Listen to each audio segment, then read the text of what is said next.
সবাই মিলে আমরা বালুরঘাটবাসীর পক্ষ থেকে আজকে 1432 বাংলার নতুন বছরকে স্বাগত জানালাম। শহরের শিল্পী, কবি, নৃত্যশিল্পী, সঙ্গীত শিল্পী, নাট্যকর্মী, লেখক, সাধারণ মানুষ সবাই মিলে নতুন বছরের নতুন আলো গায়ে মেখে আমরা শহরের রাজপথে হেঁটে নতুন বছরকে বরণ করে নিলাম। এটা আমাদের এবারের প্রথম উদ্যোগ।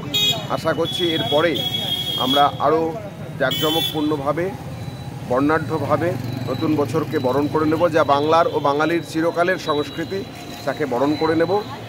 এই নববর্ষের দিনে আমাদের পুরনো শৈশবের কথা মনে পড়ছে, হালখাতার কথা মনে পড়ছে, বাবা মার হাত ধরে দোকানে দোকানে যাওয়া, মিষ্টি মুখ এবং সেই ক্যালেন্ডার নিয়ে বাড়ির দেওয়ালে টাঙিয়ে রেখে সব স্মৃতি মনে হচ্ছে। আজকের সকালটা খুব ভালো লাগছে। আমরা বালুরঘাটবাসীর পক্ষ থেকে সবাইকে জানাই শুভ নববর্ষ। আপনার নাম? তুহিন শুভ্র মণ্ডল।